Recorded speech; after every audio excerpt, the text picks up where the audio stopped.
What does it mean to be back here again this year, sir? It's unbelievable. It's incredible. It means acceptance. It means validation. It means community. It means all those things. This is the world you dream of being in. So to be back here, it's everything. It really is a beauty. It just is like the capper on an incredible season. Yeah. The theater has always been your dream. Like I said, you won for Tootsie, of course, and now you're back here again for Shucked. What's made Shucked so special for you with working on that?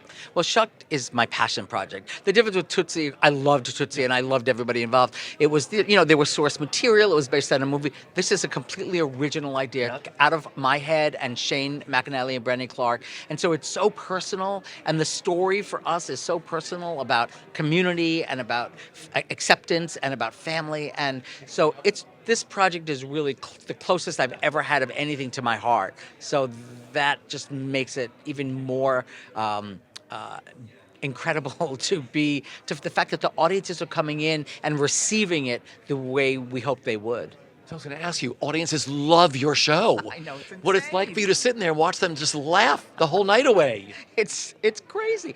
I still go to watch the show. I don't watch the show because those actors, they've got it. I watch the audience. And the audience responding, it's such a give and take between the audience and the actors in this show. I've never experienced an audience so connected to what was on that stage in terms of the humor. And it just does my heart good. It just is like, every time I think, okay, is this going to work?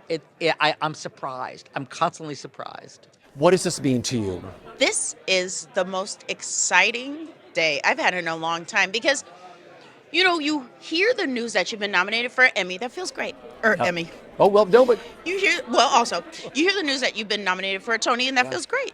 But then when you're here and you see the pin and you see that pin on all these greats, then you feel like, these are my friggin' co-workers.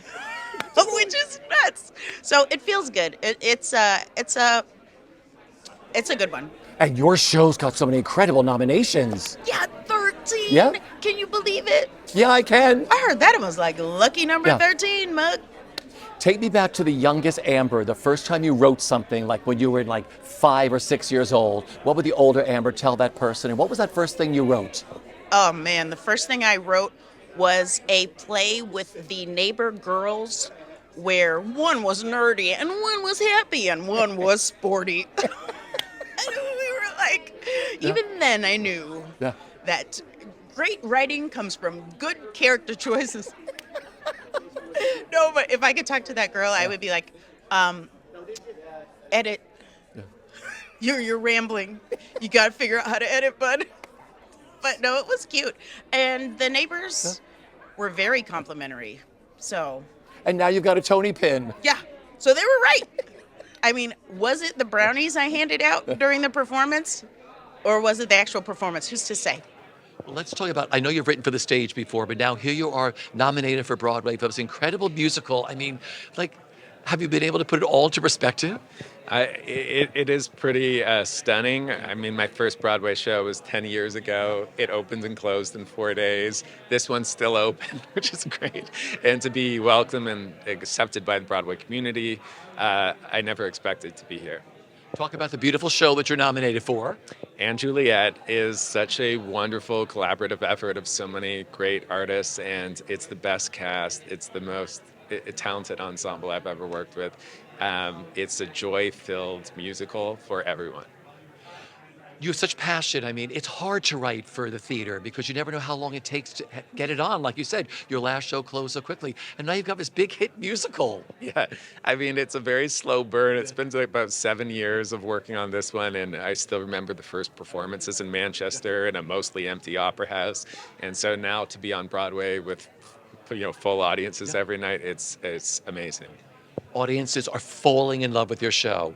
That must make you feel so great, like if you go into a theater and watch how your work affects people, the whole collaboration.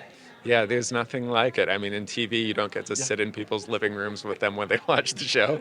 So I love going to the theater and just feeling the community, the theater community, celebrate this show together. It's amazing. What's made working on New York so special for the two of you? For me, it's been working with my friends, people who are colleagues, who are legends, but colleagues, and now dear friends who I love. And being in that room, in that safe space, and being able to collaborate and really just leave all of it on the table in a safe space has been extraordinary. So the process. It's about John Kander, and it's about Fred Ebb, and it's about really celebrating what they've brought to the American theater, and they continue to bring to the American theater. It's how you tell a story, it's how you write a song, it's how you stage a number, it's how you create together as a team.